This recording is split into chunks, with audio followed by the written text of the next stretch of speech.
इंदिरा गांधी राष्ट्रीय मुक्त विश्वविद्यालय के 36वें दीक्षांत समारोह को राष्ट्रपति ने किया संबोधित।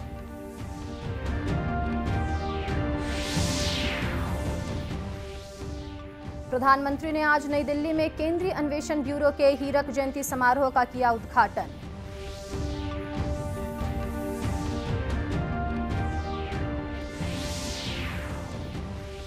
सूचना और प्रसारण मंत्री ने कहा, देश पिछड़े लोगों का अपमान नहीं करेगा बर्दाश्त।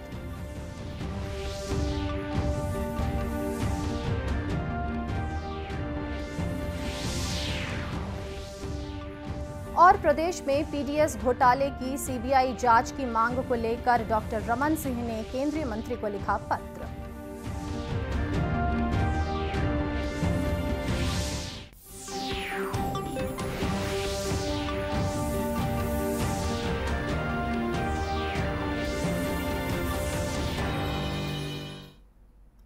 नमस्कार, आप देख रहे हैं दूरदर्शन समाचार। मैं हूं अमृता शर्मा और अब समाचार विस्तार से।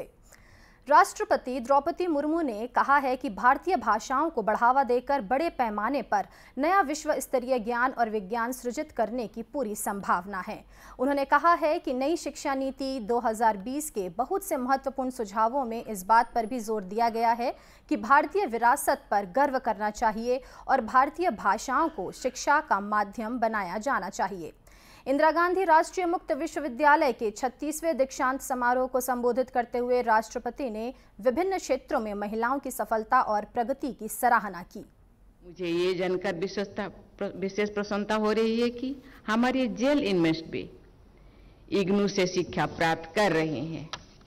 ये शिक्षा जेल इनमेट्स के रिहैबिलिटेशन तथा कारावास से निकलने के बाद एक बेहतर जिंदगी शुरू करने में उनके लिए सहायक होगी। शिक्षा की धारा निराशा में आशा का संचार करती है तथा जीवन में आगे बढ़ने की योग्यता प्रदान करती है।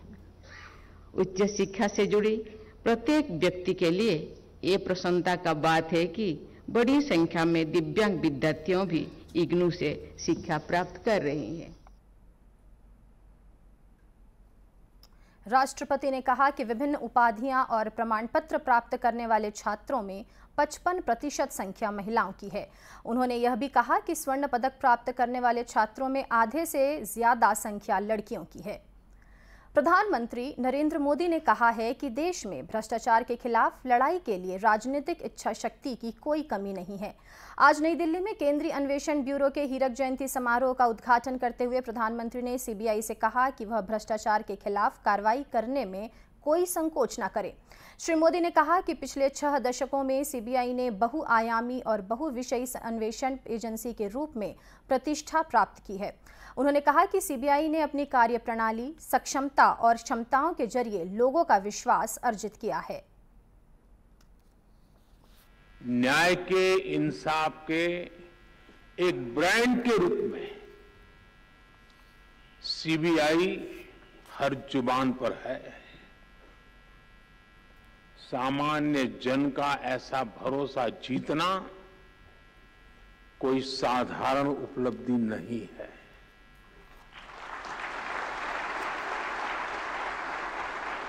और इसके लिए पिछले 60 वर्षों में जिन ने योगदान दिया है, इस संगठन में रहे सभी अधिकारी, सभी कर्मचारी बहुत बहुत बधाई के पात्र हैं। आपने जो चिंतन शिविर किया है, इसका उद्देश्य भी अपने आप को अपग्रेड करना, अपने आप को अपडेट करना और इसमें पुराने अनुभवों से सीख लेते हुए भविष्य के रास्ते निकालने हैं, निर्धारित करने हैं। प्रधानमंत्री ने सीबीआई के 18 अधिकारियों को विशिष्ट सेवा के लिए राष्ट्रपति का पुलिस पदक प्रदान किया। प्रधानमंत्री ने ब्यूरो के 3 अधिकारियों को सर्वोत्कृष्ट अन्वेषण अधिकारी के स्वर्ण पदक से भी सम्मानित किया। इस अवसर पर प्रधानमंत्री ने शिलांग, पुणे और नागपुर में सीबीआई के नवनिर्मित कार्यालय परिसर का उद्घाटन भी किया। उन्होंने केंद्रीय अन्वेषण ब्यूरो के हीरक जयंती समारोह के सिलसिले में स्मारक डाक टिकट और स्मारक सिक्का भी जारी किया। प्रधानमंत्री मोदी ने सीबीआई के ट्विटर हैंडल का भी उद्घाटन किया। सूचना और प्रसारण मंत्री अनुराग सिंह ठाकुर ने आज कहा कि देश पिछड़े लोगों का अपमान बर्दाश्त नहीं करेगा। बजट सत्र के दूसरे चरण में विपक्षी दलों की ओर से जारी विरोध प्रदर्शन के मुद्दे पर उन्होंने कहा कि ऐसा लगता है कि कांग्रेस पार्टी के लिए एक परिवार देश और संसद से अधिक महत्वपूर्ण है। संसद भवन के बाहर संवाददाताओं से बात करते हुए श्री ठाकुर ने आरोप लगाया कि कांग्रेस नेता राहुल गांधी बार बार पिछड़े लोगों का अपमान कर रहे हैं। पीवी नरसिम्हा राव जी, पी चिदम्बरम जी, डी शिव कुमार जी, कांग्रेस के कई नेता भ्रष्टाचार के अन्य मामलों में इनके इस्तीफे हुए। क्या कांग्रेस कभी किसी के साथ कदमताल करती कोर्ट गई? क्या एक परिवार संसद से ऊपर, संविधान से ऊपर, सुप्रीम कोर्ट या न्यायालयों से ऊपर, क्या वो देश से ऊपर है? हम बार बार यही कहते हैं, कांग्रेस के लिए फैमिली फर्स्ट है, नेशन लास्ट है। राहुल गांधी जी कांग्रेस के एक सांसद हैं, पूर्व अयोग्य घोषित किए गए। इसलिए कितने अयोग्य सांसदों के साथ पूर्व में कांग्रेस चली? क्या पीवी नरसिम्हा राव जी, पी चिदम्बरम जी, डी शिव कुमार जी, ये भी उसी श्रेणी में थे, इनसे तो ऊपर ही थे। क्या उनके साथ कांग्रेस ने कदमताल की, कि उस दबाव बनाने का काम किया, डराने का काम किया, क्या हो हल्ला किया, क्या संसद सत्र को नहीं चलने दिया? एक परिवार के लिए ही सब कुछ क्यों? ये कांग्रेस की पोल खोलता है कि इनको केवल एक परिवार प्यारा है, लेकिन पिछड़ों का अपमान करना जारी है, पिछड़ों से माफी मांगना नहीं चाहते हैं। कोर्ट में अपील उसी समय कर सकते थे, नहीं किया। ये कांग्रेस पिछड़ों के अपमान में पहले भी लगी थी, आज भी लगी है। डराने दबाने का काम गांधी परिवार को बचाने के लिए किया जा रहा है। इससे बड़ा दुर्भाग्य और क्या होगा।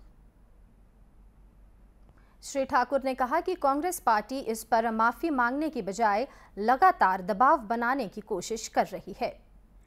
भाजपा के राष्ट्रीय उपाध्यक्ष और पूर्व मुख्यमंत्री डॉक्टर रमन सिंह ने केंद्रीय खाद्य मंत्री पीयूष गोयल को प्रदेश में सार्वजनिक वितरण प्रणाली के तहत राशन आवंटन में हुए भ्रष्टाचार के संबंध में पत्र लिखा है। डॉक्टर सिंह ने राजनांदगांव में पत्रकारों से बातचीत करते हुए कहा कि उन्होंने केंद्रीय मंत्री को पत्र लिखकर राशन घोटाले के सीबीआई जांच की मांग की है। पीडीएस का घोटाला छत्तीसगढ़ का आज तक के इतिहास का सबसे बड़ा घोटाला है, क्योंकि गरीब के चावल का निवाला छीनने वाला काम है और ये गरीबों के चावल में डाका डालने का काम है। और इसके आंकड़े विधानसभा में इसकी पूरी जानकारी जब दी गई थी, खाद्य विभाग के डाटाबेस, बड़ा साफ शब्दों में बताना चाहता हूँ, खाद्य विभाग का डाटाबेस, और उसमें जो दर्ज था 1,65,000 मीट्रिक टन चावल, और ज़िले में जो डाटाबेस है दोनों में 96,000 मीट्रिक टन, 1,65,000 और 96,000, इसका मतलब 68,900 मीट्रिक टन चावल यानी संचालनालय के रिकॉर्ड में और जिले के रिकॉर्ड में अंतर आ रहा है। 68,000 मीट्रिक टन चावल 600 करोड़ का कहा गया। अब इसमें पूरी तरीके से फूड इंस्पेक्टर को डाटा एंट्री करना चाहिए था अपनी, और उसकी जानकारी संचालनालय को दिया जाना चाहिए था। अब फूड इंस्पेक्टर बोल रहे हैं हमने हर जानकारी संचालनालय को दी है। इसका मतलब है कि डायरेक्टेड की जानकारी में ये सारे घोटाले जो लगातार 1 साल से चल रहे हैं उनकी जानकारी में था, मगर कार्रवाई नहीं की। डॉक्टर सिंह ने कहा कि यह प्रदेश में अब तक का सबसे बड़ा घोटाला है। भारत में कोरोना संक्रमण के मामले तेजी से बढ़ रहे हैं। जनवरी 2022 में तीसरी लहर के बाद से पिछले 7 दिनों में संक्रमण सबसे तेज दर से बढ़ा है। भारत में शनिवार को 3,800 से अधिक नए मामले दर्ज किए गए, जो 6 महीने में सबसे अधिक दैनिक मामले हैं। कोरोना वायरस के सबसे ज़्यादा मामले केरल में सामने आए हैं और इसके अलावा गोवा, दिल्ली, हिमाचल प्रदेश, पंजाब, हरियाणा, गुजरात और उत्तर प्रदेश में मामलों में उछाल देखा गया। कर्नाटक और तमिलनाडु में संक्रमण के मामले बढ़े हैं, जबकि तेलंगाना में गिरावट देखी गई। वहीं प्रदेश में भी कोरोना संक्रमित मिलने लगे हैं। वर्तमान में प्रदेश में कोरोना संक्रमण की पॉजिटिविटी दर 4.14% है। बीते 24 घंटों के दौरान प्रदेश भर में 532 सैंपलों की जांच की गई, जिसमें 22 में कोरोना संक्रमण की पुष्टि की गई है। इस समय प्रदेश में कोरोना के 113 सक्रिय मामले हैं। वहीं प्रदेश में 14 जिलों में कोरोना के एक भी सक्रिय मरीज नहीं है। राष्ट्रीय ग्रामीण आजीविका मिशन बिहान के तहत देश भर में महिलाएं विभिन्न स्वरोजगार मूलक कार्यों से जुड़कर आत्मनिर्भर बन रही हैं। यह योजना प्रदेश में भी सफलतापूर्वक संचालित किया जा रहा है। जांजगीर चांपा जिले के नवागढ़ विकासखंड के खोखसा खेरा गांव की स्व सहायता समूह की महिलाएं भी बिहान योजना के तहत गोबर से गमला और दिया बनाकर अच्छा लाभ कमा रही हैं। समूह की महिलाओं ने बताया कि वे गमला और दिया बनाने के लिए गोबर, पीली मिट्टी, चूना और भूसे का उपयोग करती हैं। उन्होंने बताया कि इस गमले की नर्सरी में अच्छी मांग है, क्योंकि इन गमलों में लगे पौधे गमले सहित रोपे जा सकते हैं। रोपने के बाद गमला खाद का काम करता है। महिलाओं ने बताया कि गोबर का एक गमला बनाने में 7 रुपए की लागत आती है। गमला बनाते अच्छा से गोबर और माटी सब मिलाते, भूसी मिलाते, पीली मिलाते, अब सब संगी बनाते अच्छा से। अब हम बिक्री करत हैं। समूह का नाम है सूर्यमुखी स्व सहायता समूह महिला समूह। हम गमला दिया बनाते हैं, गोबर के दिया बनाते हैं, गमला बनाते हैं और मिट्टी और भूसी और गोबर मिक्स करके दिया बनाते हैं और गमला बनाते हैं और बढ़िया हम बना के बिक्री। मैं खेती बाड़ी करत रहे हूँ। अब जय बिहान में जुड़े हूँ तो शासन द्वारा दिया गमला बनाए के मशीन मिले हैं और ओला हम बेचे बिक्री करत हैं। बिहान की परियोजना अधिकारी शोभा वर्मा ने बताया कि इन महिलाओं को गमला और दिया बनाने के लिए मशीन उपलब्ध कराया गया है। में जुड़ने के बाद ये लोग पंचसूत्र का पालन करते हुए बैठक कार्रवाई अपना नियमित बचत करते हुए अपना समूह का अच्छे से कार्रवाई कर रहे थे। इसके बाद इन लोगों की एक्टिविटी को देखते हुए शासन के द्वारा इन लोगों को जिला पंचायत के माध्यम से गोबर का गमला और दिया बनाने का मशीन उपलब्ध कराया गया। पहले ये दीदी लोग केवल समूह में जुड़े थे और अपना बचत जमा कर रहे थे और उससे पहले लोग केवल खेती बाड़ी तक सीमित। इस तरह बिहान योजना यहां महिलाओं को स्वावलंबी बनाने के साथ साथ पर्यावरण संरक्षण में भी अहम भूमिका निभा रहा है। और अंत में मुख्य समाचार एक बार फिर से। इंदिरा गांधी राष्ट्रीय मुक्त विश्वविद्यालय के 36वें दीक्षांत समारोह को राष्ट्रपति ने किया संबोधित।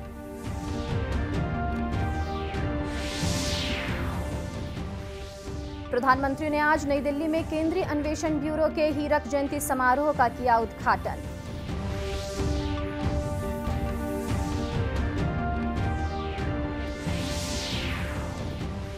सूचना और प्रसारण मंत्री ने कहा, देश पिछड़े लोगों का अपमान नहीं करेगा बर्दाश्त।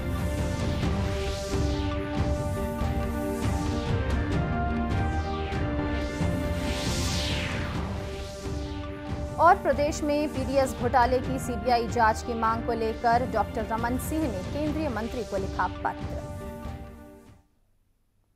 इसी के साथ यह समाचार बुलेटिन समाप्त हुआ। नमस्कार।